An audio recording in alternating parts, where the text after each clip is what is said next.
చంద్రబాబు గారు ఇప్పటికే ఢిల్లీ వెళ్ళి నరేంద్ర మోదీ గారిని కలవడం జరిగింది. ఆల్రెడీ నిన్న జరిగినటువంటి ఎన్డీఏ భేటీలో చంద్రబాబు గారు పాల్గొనడం జరిగింది.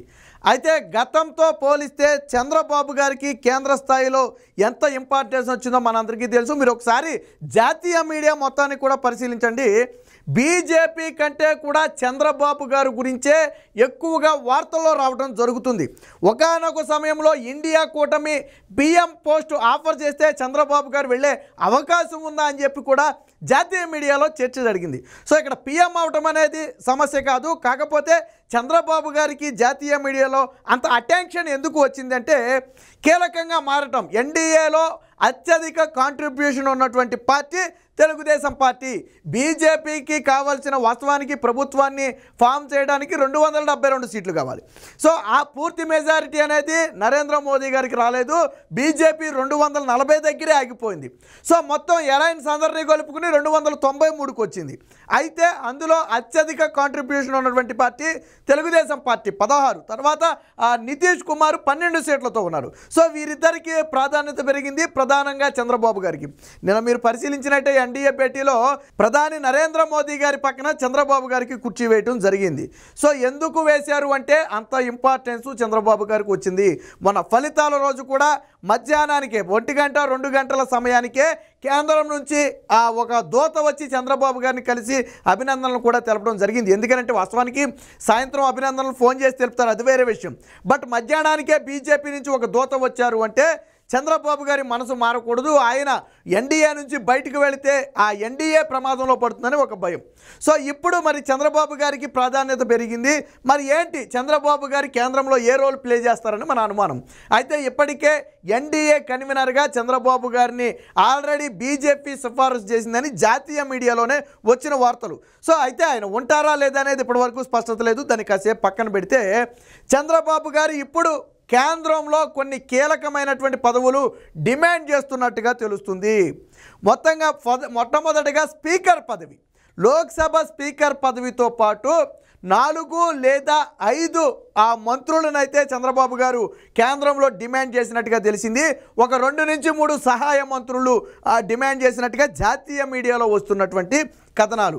మరి చంద్రబాబు గారు ఇంత డిమాండ్ చేసినా బీజేపీ ఇస్తుందా లేదా పక్కన పెడితే ఎందుకు డిమాండ్ చేసే స్థాయికి వచ్చారు అంటే ఇందాకే చెప్పినట్టుగా ఎన్డీఏలోనే కీలకమైనటువంటి వ్యక్తి ఇప్పుడు చంద్రబాబు గారు. చంద్రబాబు గారిని కాదు అంటే ఎన్డీఏ మనుగడే ప్రమాదంలో పడే పరిస్థితి. గతంలో మనం మాట్లాడుకున్నాం, ప్రధానమంత్రిని నిర్ణయించే స్థాయిలో చంద్రబాబు గారు ఒకప్పుడు ఉండేవాళ్ళు.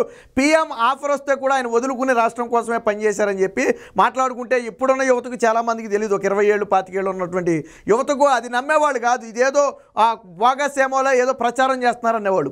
బట్ ఈరోజు మీరు అర్థమైంది కదా ఈరోజు ఏం జరిగింది. ఇప్పుడు కూడా ప్రధానమంత్రిని నిర్ణయించడంలో చంద్రబాబు గారు కీ రోల్ ప్లే చేస్తున్నారు. సో ఆయనకు అంత ఇంపార్టెన్స్ వచ్చింది. కేంద్రంలో 5 మంది మంత్రి కీలక పోర్ట్ఫోలియో పదవులు 5 అడగటంతో పాటు సహాయక మంత్రులు ఒక 3-4 డిమాండ్ చేసే స్థాయికి చంద్రబాబు గారు వచ్చారు అంటే బికాజ్ ఏంటంటే ఆయన పాత్ర అక్కడ ప్రధానంగా స్పష్టంగా కనపడుతుంది. ఇక ఇదే సమయంలో మనకు రావాల్సినటువంటి ప్రత్యేక హోదాతో పాటు అమరావతి, పోలవరం ఈ 3 అంశాలు కూడా ప్రధానంగా ఆయన దృష్టిలో పెట్టినట్టుగా అయితే మనకి సమాచారం అందుతుంది జాతీయ మీడియా కథనాల ప్రకారం. సో ఆయన పెట్టారా లేదా అనేది మనకు తెలీదు. కొద్దో గొప్ప ఉప్పు లేనిదే జాతీయ మీడియా అడ్డగోలు కథనాలనేం ప్రచారం చేయదు. సో కాబట్టి అలాంటి పరిస్థితి వచ్చింది. నిజంగా గాన 5 మంత్రి పదవులను గాన ఆంధ్రప్రదేశ్ సాధించగలిగితే ఖచ్చితంగా అది రాష్ట్రానికి ఉపయోగపడుతుంది. అందులో కూడా ఏ పోర్ట్ఫోలియో కావాలనేది కూడా ఆల్రెడీ చంద్రబాబు గారు కొన్ని అడిగినట్టుగా తెలుస్తుంది. అందులో కీలకమైనటువంటి ఆర్థిక శాఖను కూడా చంద్రబాబు గారు డిమాండ్ చేసే అవకాశం ఉందని చెప్పి ఒక కథనం. అసలు స్పీకర్ పదవి అంటేనే అన్నిటికీ మించన్నట్టు, దాంతోపాటు ఈ పదవులు అడగటం. ఇక వైసీపీ పార్టీ పూర్తిగా తుడిచిపెట్టుకుపోయింది, మనందరికీ తెలుసు. సో వాళ్ళు కక్కలాక మింగలాక ఉన్నటువంటి పరిస్థితి. ఇక పక్క రాష్ట్రం నుంచి తెలంగాణలో కూడా బీజేపీ 8 స్థానాలు గెలుచుకుంది. అది ఎలాగ ఆడ బీజేపీ ఖాతాలో పోతుంది. ఇక కాంగ్రెస్ ఇండియా కూటమిలోకి వెళ్ళిపోయింది. ఇక బీఆర్ఎస్, ఒకవేళ బీఆర్ఎస్ ఏదైనా కొద్దిగా మొగ్గు చూపి నరేంద్ర మోదీ వెంట నడుద్దాం, మనకి ఆల్రెడీ కవిత లాంటి కేసులు ఉన్నాయి కాబట్టి అని ఆలోచించినా ఇక్కడ ఒక ఎంపీ కూడా రాకుండా పాయే. సో ఇక్కడ బీఆర్ఎస్ కూడా పూర్తిగా తుడిచిపెట్టుకుపోయిన పరిస్థితి. సో ఇక్కడ ఆంధ్రప్రదేశ్, తెలంగాణలో ప్రజలు స్పష్టంగా ఒక విషయాన్ని అయితే చెబుతున్నారు. అహంకార ధోరణి, ప్రజల మీద పెత్తనం చేయాలి అనుకునేవాడు ఎవరికైనా సరే ఏ రాష్ట్ర ప్రజలైనా సరే బుద్ధి చెప్తారు అనడానికి ఇక్కడ తెలంగాణలో కేసీఆర్ ఉదాహరణ అయితే ఆంధ్రాలో జగన్మోహన్ రెడ్డి ఉదాహరణ. కేసీఆర్ అయితే జగన్మోహన్ రెడ్డి ఏంటంటే ఒక్కసారి తన అహాన్ని ప్రదర్శించాడు. కేసీఆర్ మీద ఏంటంటే రెండోసారి సెంటిమెంట్ డ్రామాతో గెలిచాడు. బట్ మూడోసారి కూడా సెంటిమెంట్ డ్రామా ఆడి కళ్ళు బొల్లి కబుర్లు చెప్పి ఫామ్ హౌస్లో ఉండి పెత్తనం చెలాయిద్దాం అనుకుంటే ప్రజలు యాక్సెప్ట్ చేయలే. సో ఇప్పుడు అసలు ఎంపీలకు వచ్చేయడానికి కనీసం మినిమం 3 నుంచి 4 ఎంపీలుగానే బీఆర్ఎస్ గెలుచుకుని ఉంటే తన ఉనికిని కాపాడుకునే ప్రయత్నం చేసేది. కానీ ఒక్క ఎంపీని కూడా ఇక్కడ బీఆర్ఎస్ గెలుచుకోలేకపోయిందంటే దానికి ఫోన్ ట్యాపింగ్ వ్యవహారంతో పాటు రేవంత్ రెడ్డి ముఖ్యమంత్రి అయిన తరువాత బయటపడుతున్నటువంటి అనేక స్కాములు, గొర్రెల స్కామ్ దగ్గర నుంచి, విద్యుత్ స్కామ్ దగ్గర నుంచి, ఇప్పుడు ఆ ఫోన్ ట్యాపింగ్ దగ్గర నుంచి అనేక వ్యవహారాలు బయటపడితే ప్రజల్లో కూడా కనువిప్పు కలిగింది. ఇంత దౌర్భాగ్యమైన పాలన బీఆర్ఎస్ అందించిందని చెప్పి కనువిప్పు కలిగి సో అక్కడ ప్రజలు ఆ విధంగా చేస్తే ఇక ఆంధ్రాలో మనం చూసాం. ఇక జగన్మోహన్ రెడ్డి గురించి ఎంత తక్కువ మాట్లాడుకుంటే అంత మంచిది.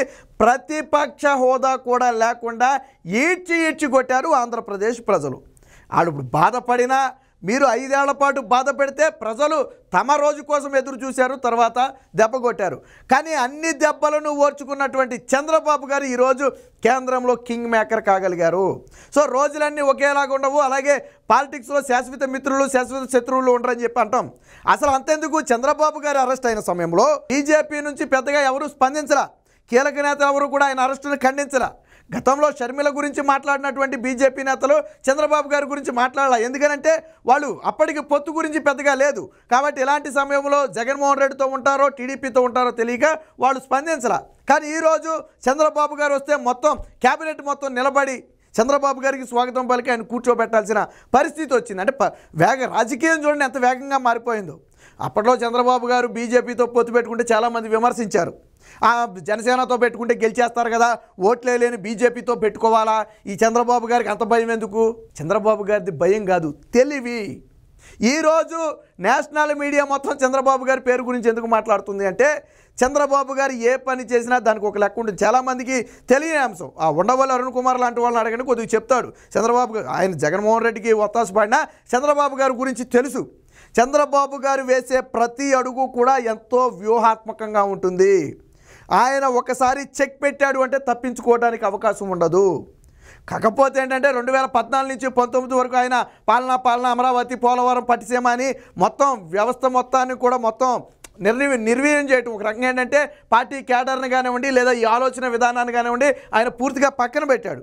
కానీ అలా కాకుండా ఆయన గన కూర్చుని ఆలోచించడం మొదలుపెట్టి స్కెచ్ వేస్తే ఎలా ఉంటుంది అంటే ఇది ఇలా ఉంటుంది.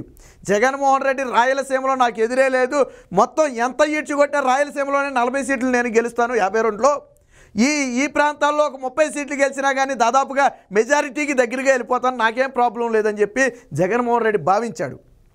కానీ ఏదైతే కంచుకోటలో అనుకున్న రాయలసీమ ఉందో రాయలసీమలోని కోటల బద్దలు కొట్టారు.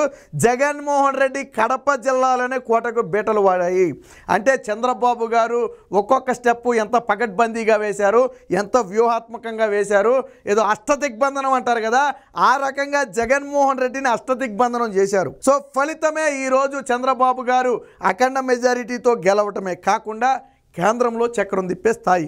ఈరోజు స్పీకర్ పదవిని అడగాలన్నా, 5 పోర్ట్ఫోలియో పదవులు అడగాలన్నా, 2-3 సహాయక మంత్రులు అడగాలన్నా, లేదా ఇంకా మనకు రావాల్సినటువంటి డిమాండ్స్ ఏదైతే ఉన్నాయో ప్రత్యేక హోదా కావచ్చు, పోలవరం కావచ్చు, లేదా అమరావతి కావచ్చు, లేదా ఇతర విభజన హామీలు కావచ్చు, రైల్వే జోన్ కావచ్చు. సో వీటన్నిటినీ ధైర్యంగా నరేంద్ర మోదీ గారి ముందు కూర్చుని ఇదిగో మా ముందు ఉన్నటువంటి సమస్యలు ఇవి ఏం చేద్దామంటారు అని అడగగలిగే దమ్ము చంద్రబాబు గారికి ఉంది. ఎందుకంటే ఆ జగన్మోహన్ రెడ్డి లాగా అక్రమాస్తుల కేసులు ఏమి ఆయన మీద లేవు. జగన్మోహన్ రెడ్డి పెట్టిన ఒక దొంగ కేసు తప్ప ఆ అక్రమాస్తుల కేసులు ఏమి ఆయన మీద లేవు. కానీ 5 ఏళ్ల జగన్మోహన్ రెడ్డి ఏం చేశాడు? 5 ఏళ్ల జగన్మోహన్ రెడ్డి ఏం చేశాడు? 22 మంది ఎంపీలను ఇస్తే తన కేసుల మాఫీ కోసం నరేంద్ర మోదీ కాళ్ళ మీద పడ్డాడు. కానీ ఇప్పుడు చంద్రబాబు గారికి వచ్చింది 16. సరే పొత్తులో 21 వచ్చుండొచ్చు, బట్ ఓన్గా టీడీపీ గెలుచుకున్నది 16 సీట్లే. ఆ 16 సీట్లతోనే ఈరోజు కేంద్రంలో చక్రం తిప్పే స్థాయికి చంద్రబాబు గారు వెళ్ళారు. అంటే ఆయన వేసిన ప్రతి అడుగు ఎంత వ్యూహాత్మకంగా ఉండదు ఇప్పుడు అర్థం చేసుకోండి.